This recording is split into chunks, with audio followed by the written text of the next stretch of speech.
And this comes less than 2 weeks after Milwaukee Public School students began their return to in-person learning.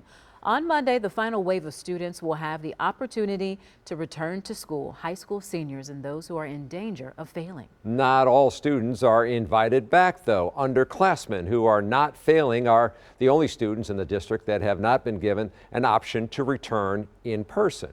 Ryan Jenkins has been learning more and more about this issue for weeks, and tonight he goes 360, asking if the current plan to reopen MPS high schools is fair.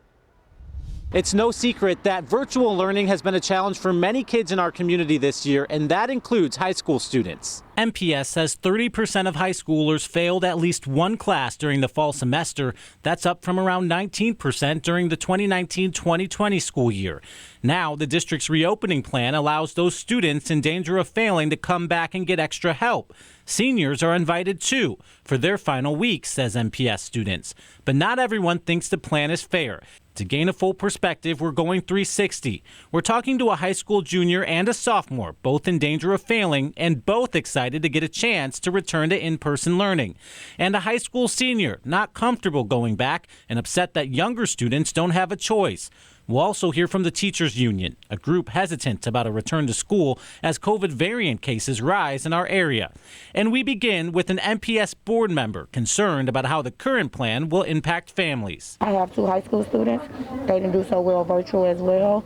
But we had to understand that if as adults we were in a pandemic, our students were in one too, and we needed to make sure that they were mentally and okay with everything that was going on. Sequana Taylor voted no to a return to in-person learning from the start. While she doesn't agree with students going back right now, she's cautiously optimistic about next school year. I understand we are a month left in school, and so I'm looking forward to what August looks like for our students, and hopefully we have other things in place. The president of the teachers union is focused on getting through the next several weeks as some high schoolers head back to class on April 26th and as COVID cases rise in our area. The B117 variant changes everything. We've warned about this for months. It is now the prevalent variant. Going in depth, as of April 20th, the most recent data from the CDC's website showed there were nearly 21,000 cases of the B117 variants in the United States.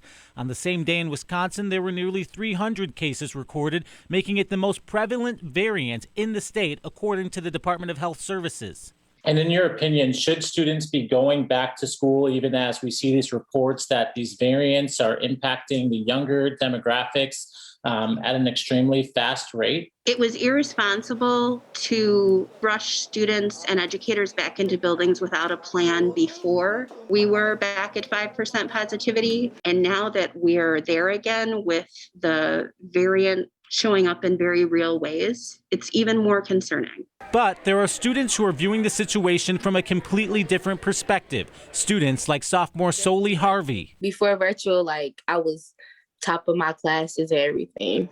It's crazy. And junior Anthony Steffens, who says he's failing and virtual learning is to blame. It has been a constant struggle mentally and emotionally and just very tiresome. Still, the ability to go back and receive hands-on help from teachers comes with a risk. Some are nervous to go back without being vaccinated. That's my number one fear, not being able to social distance at the appropriate length. Also, COVID cases rising.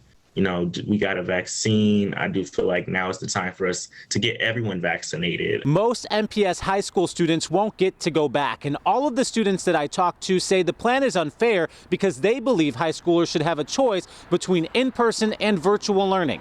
After all, that choice is what everyone else in the district got, including seniors, though some say they'd rather just tough it out for 3 more weeks and stay virtual. It's going to be very separate and isolated, and I think it actually might make it feel a little worse because you're like, oh, wow, I remember how close we were and how we could do all these events together and just be close and do activities in class and have after school programming and things like that. But we can't do that. Anya Ramos says even though she's vaccinated and could go back to school, she knows others won't be.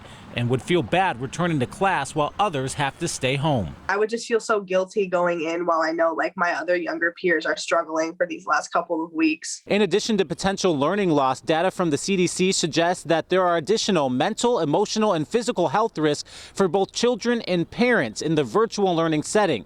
And MPS says that nearly 60% of students who were offered the choice to return to in-person learning opted to do so over the past few weeks. That means nearly 1 in 4 students could be staying virtual for the rest of the school year. Ryan Jenkins, TMJ4 News.